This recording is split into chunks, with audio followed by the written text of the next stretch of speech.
देवास जिले के सिवनी गांव में आदिवासी परिवारों के घरों पर शासन द्वारा बरसात के मौसम में बुलडोजर चला करके उनके घरों को तोड़े जाने के विरोध में बड़वानी के पुराने कलेक्ट्रेट के सामने कांग्रेस ने धरना प्रदर्शन किया। जिला कांग्रेस कमेटी द्वारा देवास जिले में आदिवासियों के घरों पर बारिश के मौसम में बुलडोजर चलाए जाने को लेकर बड़वानी पुराने कलेक्ट्रेट के सामने धरना प्रदर्शन कर विरोध जताया। इस दौरान कांग्रेस जिलाध्यक्ष नानेश चौधरी, बड़वानी विधायक राजन मंडलोई, कांग्रेस के वरिष्ठ नेता चंद्रशेखर यादव सहित कांग्रेसी नेता व कार्यकर्ता उपस्थित रहे।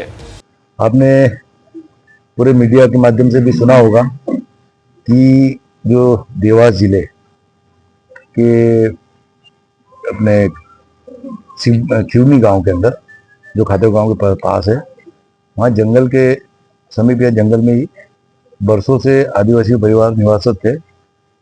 तो आप सब जानते हैं कि वर्षा काल के अंदर चाहे रेवेन्यू इलाका हो, चाहे फॉरेस्ट इलाका हो, कहीं पे भी हो, अतिक्रमण की मुहिम नहीं चलती और अतिक्रमण नहीं हटाया जाता। बावजूद वो जो परंपरागत रूप से आदिवासी वहाँ निवासित है, उनकी पीढ़ियां वहाँ गुजर गई।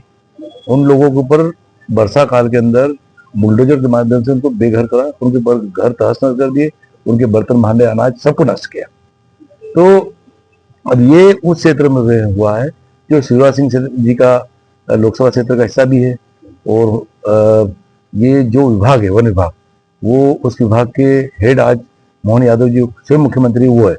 हम सब जानते हैं कि कोई भी शासकीय कार्रवाई किसी मंत्री के या मुख्यमंत्री के नॉलेज के बिना नहीं होती, और वहाँ के स्थानीय जो जनप्रतिनिधि उन सबको मालूम था। और ये कांड हुआ, उस कांड होने के बाद जब कांग्रेस ने इसको संज्ञान में लिया और कई सामाजिक संगठन भी आगे आए, धरने प्रदर्शन ज्ञापन हुए, तो सरकार की किरकिरी हुई। अब जब सरकार की किरकिरी हुई, ऐसी परिस्थिति में सरकार ने अपने बेवकूफ पर जाते हुए पूर्व वन मंत्री जो थे विजय शाह जी, उनको वहाँ भेजा और आश्वासन दिया कि हम उनके साथ ये करेंगे वो करेंगे। वो सिर्फ ये है कि इस मामले को दबाना चाहते हैं समय पे, लेकिन हकीकत तो ये है कि आदिवासी समाज को, चाहे वो देवास जिले में हो, चाहे बुरहानपुर जिले में हो, चाहे बड़वानी जिले में हो, चाहे श्योपुर जिले में हो, चाहे अन्य जिलों में जहाँ जहाँ आदिवासी निवासित है, वहाँ उनको सेंचुरी के नाम पर, बड़े पार्कों के नाम पर वहाँ से वो उनको बेदखल करके हटाना चाहते हैं। सरकार ये जो अभी तो सरकार ये बड़े बड़े जंगल बनाएंगे, वो सेंचुरियाँ बनाएगी, और सेंचुरियों में जब सरकार वहाँ से जो आदिवासी उनको विस्थापित कर उनको हटा देगी, और जब पूरी तरह से आदिवासी को वहाँ खाली कर देंगे, उसके बाद यही सेंचुरियाँ पूंजीपति उद्योगपतियों को बेचने की इनकी तैयारी है। ये साजिश है।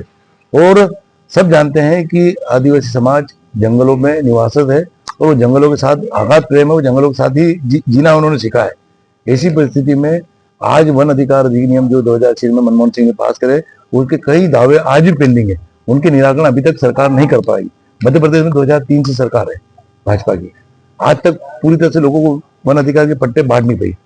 सामूहिक दावे अभी तक उनका निराकरण नहीं हुआ, और गरीब आदिवासियों को वहां से बेदखल कर रहे हैं। कई लोगों के उनके पास पट्टे हुए बने हुए हैं, लेकिन पट्टे वितरित नहीं कर रहे हैं, क्योंकि पट्टे वितरित कर देंगे तो उनका अधिकार पता मिल जाएगा, तो उनको वहां से बेदखल नहीं कर पाएंगे। तो ये मध्य प्रदेश की सरकार पूरी सोची समझी साजिश है, और आदिवासियों को उजाड़ना चाहती है, आदिवासियों को विस्थापित करना चाहती है, आदिवासियों को दर दर भटकने को मजबूर कर रही है। Bureau report, DGNR news, Barwani.